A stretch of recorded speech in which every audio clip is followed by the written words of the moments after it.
안녕하세요. 오늘은 여러분과 함께 고대 중국의 위대한 사상가 장자의 흐름의 철학에 대해 이야기해 보려 합니다. 우리는 살면서 많은 문제에 부딪히고 때로는 복잡한 인간관계나 예측할 수 없는 미래 때문에 스트레스 받곤 하죠. 불안과 불확실성이 가득한 시대 속에서 어떻게 하면 마음의 평화를 찾고 진정한 자유를 누릴 수 있을까요? 이 모든 것에서 벗어나 진정한 자유와 평화를 찾을 수 있는 지혜가 바로 장자의 철학에 담겨 있습니다. 장자는 우리에게 흐름의 몸을 맡기라고 말합니다. 이 말은 단순히 모든 것을 포기하고 되는 대로 살라는 뜻이 아닙니다. 오히려 자연의 이치와 삶의 순리를 이해하고 그것에 순응함으로써 가장 자연스럽고 조화로운 삶을 살아갈 수 있다는 깊은 통찰을 담고 있습니다. 뭔가 모호하게 들릴 수도 있지만 사실 이 말은 현대인에게 정말 필요한 삶의 자세를 알려주는 핵심 메시지입니다. 복잡하고 빠르게 변화하는 세상 속에서 길을 잃지 않고 내 삶의 진정한 주인이 되는 법을 오늘 장자에게 배워볼까요? 장자는 기원전 4세기경 혼란의 시대였던 중국 전국시대에 활동했던 위대한 철학자입니다. 그의 본명은 장주였으며 그는 노자의 사상에 깊은 영향을 받았지만 장자만의 독특한 방식으로 자연스러움과 자유를 더욱 강조하며 자신만의 독자적인 철학 체계를 구축했습니다. 그는 흔히 말하는 출세나 부귀영화에 연연하지 않았습니다. 벼슬길에 나서는 대신 자연 속에서 소박하고 자유로운 삶을 추구하며 자신의 철학을 펼쳤죠. 이러한 그의 삶의 태도는 그대로 장자라는 그의 저서에 고스란히 녹아들어 있습니다. 마치 그의 삶 자체가 하나의 철학적 실천이었던 것처럼 말이죠. 장자는 크게 내편, 외편, 자편으로 나뉘는데 특히 내편은 장자 본인이 직접 썼다고 알려져 있어 더욱 그 가치가 높게 평가됩니다. 이 책은 단순히 철학 이론을 나열하는 고리타분한 서적이 아닙니다. 우리가 흔히 아는 호접지몽처럼 흥미로운 우화와 깊이 있는 상징을 통해 심오한 메시지를 전달합니다. 마치 잘 만들어진 한 편의 이야기처럼 우리에게 다가오며 읽는 이로 하여금 스스로 생각하고 깨달음을 얻게 만듭니다. 그럼 이제 장자 철학의 핵심 개념들을 하나씩 파헤쳐 볼까요? 첫 번째는 바로 도입니다. 장자에게 도는 단순히 어떤 특정 이념이나 사상이 아닙니다. 그것은 만물의 근원이자 자연의 법칙 그 자체입니다. 우리는 흔히 도를 뭔가 신비하고 어려운 멀리 떨어진 개념으로 생각하지만 장자는 우리 주변의 모든 자연스러운 흐름, 즉 해가 뜨고 지는 것, 물이 위에서 아래로 흐르는 것, 씨앗이 싹을 틔우고 열매를 맺는 것과 같은 모든 현상 속에 도가 깃들어 있다고 보았습니다. 인위적인 노력이나 억지스러운 행동이 아니라 자연 그대로의 상태에 순응하고 조화를 이루는 것이 바로 도에 따르는 삶인 거죠. 두 번째 핵심 개념은 무의입니다. 이 단어를 문자 그대로 해석하면 아무것도 하지 않는다는 뜻처럼 들리지만 사실 무의는 억지로 무언가를 하지 않는다. 자연의 흐름에 거스르지 않는다는 훨씬 더 깊고 능동적인 의미를 지닙니다. 특정한 목적이나 목표에 얽매이지 않고 물 흐르듯이 자연스럽게 삶에 몸을 맡기는 태도를 의미합니다. 마치 강물이 장애물을 만나면 억지로 부딪히지 않고 부드럽게 돌아가거나 넘어서듯이 우리도 삶의 난관 앞에서 억지로 저항하기보다 유연하게 대처하는 지혜를 말하는 것입니다. 우리가 흔히 될 대로 되라는 말을 하곤 하지만 장자의 무의는 그보다 훨씬 깊은 통찰력을 바탕으로 한 삶의 방식입니다. 자연의 순리에 따라 최적의 상태를 찾아가는 지혜롭고 여유로운 삶의 태도라고 할 수 있죠. 세 번째는 재물론입니다. 만물은 평등하다는 심오한 사상인데요. 우리가 일상에서 흔히 사용하는 옳고 그름, 좋고 싫음, 크고 작음, 아름다움과 추함 같은 모든 분별과 차별은 사실 절대적인 것이 아니라 우리의 주관적인 기준과 편견에서 비롯된다는 겁니다. 장자는 모든 것을 있는 그대로 받아들이고 이러한 주관적인 기준과 인위적인 분별에 얽매이지 않을 때 비로소 진정한 자유를 누릴 수 있다고 강조합니다. 우리는 흔히 남과 비교하며 스스로를 괴롭히곤 하잖아요. 쟤는 나보다 더 좋은 차를 가졌네. 나는 왜 저 사람처럼 똑똑하지 못할까? 내 외모는 왜 이렇지?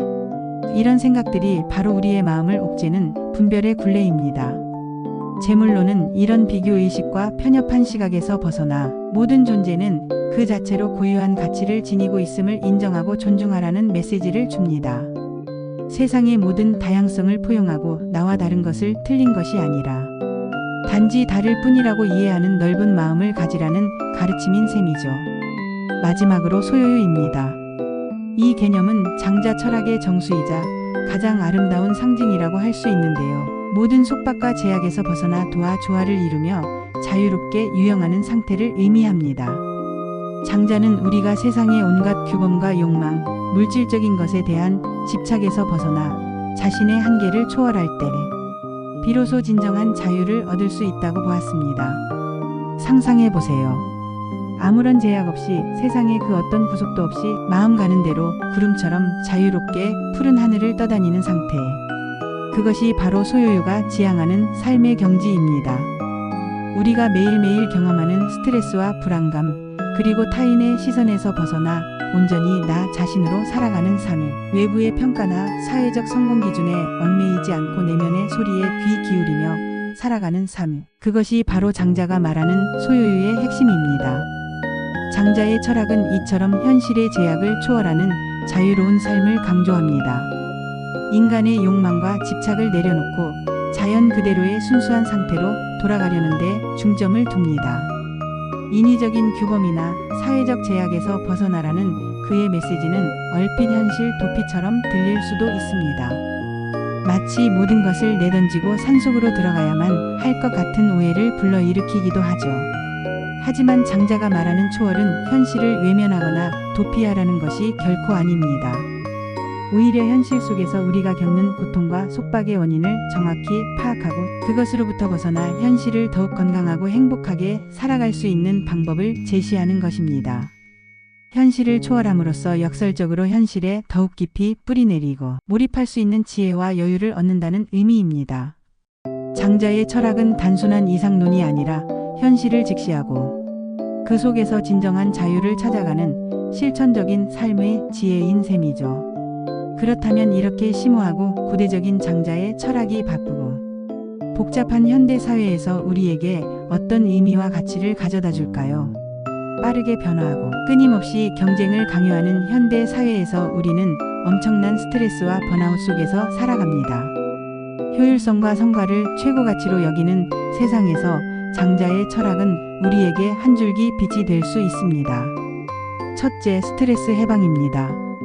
끊임없는 경쟁과 성공에 대한 압박 속에서 우리는 늘 긴장하고 불안해하며 때로는 불면에 시달리기도 합니다. 장자는 불필요한 욕망과 집착을 버리고 무의의 삶을 통해 스트레스를 현저히 줄일 수 있다고 말합니다. 모든 것을 내 뜻대로 통제하고 이루려 들지 않고 때로는 자연의 흐름에 순응하며 몸을 맡기는 것이 우리의 정신 건강에 훨씬 이롭다는 거죠. 과도한 통제는 오히려 더 큰 불안을 야기할 수 있다는 역설적인 진리를 깨닫게 해줍니다. 둘째는 자유로운 사고입니다. 현대 사회는 획일화된 교육 시스템과 미디어의 영향으로 인해 사고방식마저 획일화되는 경향이 있습니다. 장자는 사회가 정해놓은 틀에 갇히지 않고 나만의 방식으로 삶을 살아가는 자유를 강조했습니다. 남들이 다 하는 대로 사회적 통념에 맞춰서 살아가기보다 자신만의 고유한 가치와 리듬을 찾고 존중하라는 메시지입니다. 이는 획일화된 사고방식에서 벗어나 창의적이고 유연한 사고를 키우는 데 도움을 줍니다. 마치 정답이 하나가 아니라 무수히 많을 수 있다는 사실을 깨닫게 해주는 것과 같습니다. 이러한 자유로운 사고는 급변하는 사회에서 새로운 해결책을 찾고 혁신적인 아이디어를 만들어내는 데 필수적인 요소가 됩니다. 셋째는 다양성 존중입니다. 재물론에서 보았듯이 장자는 만물이 평등하며 모든 관점에는 나름의 이유와 가치가 있다고 말합니다. 현대 사회는 이념, 가치관, 생활 방식 등 다양한 차이로 인해 갈등과 분열이 심화되고 있습니다. 서로 다른 의견과 관점을 존중하고 포용하는 태도는 이러한 갈등을 줄이고 보다 조화롭고 포용적인 사회를 만드는 데 크게 기여할 수 있습니다. 나와 다른 것을 틀렸다고 단정하기보다 다르다고 인정하고 이해하려는 넓은 마음을 가지는 것. 이것이 바로 장자가 우리에게 던지는 다양성 존중의 메시지입니다. 넷째는 내면 성찰입니다. 물질적 성공과 외적인 기준, 즉 남들에게 어떻게 보이는가에만 치중하기 쉬운 현대 사회에서 장자의 철학은 우리 자신의 내면을 깊이 들여다보고 삶의 본질적인 가치를 찾는 데 도움을 줍니다. 진정한 행복과 만족감은 외부의 조건이나 소유물에 있는 것이 아니라 내 안에서 찾을 수 있다는 귀한 깨달음을 줍니다. 나는 누구이며 무엇을 위해 살아가고 있는가? 진정으로 나를 행복하게 하는 것은 무엇인가? 장자의 철학을 통해 이러한 근본적인 질문에 대한 답을 찾아보고 나 자신과의 깊은 연결을 회복할 수 있습니다. 이는 곧 진정한 자아를 발견하고 삶의 의미와 목적을 재정립하는 과정으로 이어집니다. 마지막으로 장자의 지혜는 일상에서의 실천을 통해 우리의 삶을 놀랍도록 긍정적으로 변화시킬 수 있습니다. 그렇다고 해서 거창한 무언가를 할 필요는 없습니다. 오히려 작은 것에서부터 시작하는 것이 중요합니다. 예를 들어 미래에 대한 막연한 불안감이나 과거에 대한 후회에 사로잡히기보다 현재 이 순간에 충실하고 집중하는 연습을 해보는 겁니다. 굳이 모든 것을 내 뜻대로 통제하려 들지 않고 때로는 상황의 흐름에 자신을 맡기고 유연하게 반응하는 태도를 길러보는 거죠. 남과 나를 끊임없이 비교하며 스스로를 깎아내리기보다 나 자신의 고유한 가치를 인정하고 나만의 리듬과 속도로 살아가는 연습을 하는 것도 좋습니다. 복잡한 생각과 스트레스에서 벗어나 자연 속에서 시간을 보내며 자신을 되돌아보는 시간을 갖는 것도 장자의 지혜를 실천하는 좋은 방법입니다. 퇴근길 지하철에서 굳이 오늘 할 일이나 내일의 걱정을 미리 끌어다 생각하기보다 그냥 음악을 들으며 창밖 풍경에 집중하거나 지나가는 사람들의 표정을 무심히 관찰하는 것. 그것이 바로 장자가 말하는 흐름에 몸을 맡기는 태도이자 현재에 집중하는 삶의 아름다움입니다. 장자의 철학은 처음에는 조금 난해하고 추상적으로 느껴질 수도 있습니다. 하지만 복잡한 이론의 나열이 아니라 우리가 살아가면서 마주치는 다양한 문제들을 어떻게 바라보고 대처할 것인가에 대한 실질적이고 깊이 있는 지혜를 담고 있습니다. 비유와 우화를 통해 쉽게 풀어낸 그의 메시지는 시대를 초월하여 수많은 사람들에게 영감과 위로를 주었습니다. 동양 철학의 보물인 장자의 사상이 서양 철학의 거장 하이데거조차 주목했다는 사실은 장자 철학이 얼마나 보편적이고 인류의 근원적인 질문에 답을 줄 수 있는 가치를 지니는지 분명하게 보여줍니다. 장자의 철학은 단순한 사상이 아니라 혼란스러운 현대 사회를 살아가는 우리에게 진정한 평온함과 자유를 선사하는 삶의 나침반이 될 수 있습니다. 억지로 애쓰지 않고 자연스러운 흐름에 몸을 맡기는 삶의 지혜를 통해 여러분의 삶이 스트레스에서 벗어나 더욱 풍요롭고 의미 있게 변화하기를 진심으로 바랍니다. 오늘 이야기가 유익하셨다면 좋아요와 구독 버튼을 꼭 눌러주세요. 다음에도 더 흥미로운 이야기로 찾아뵙겠습니다. 감사합니다.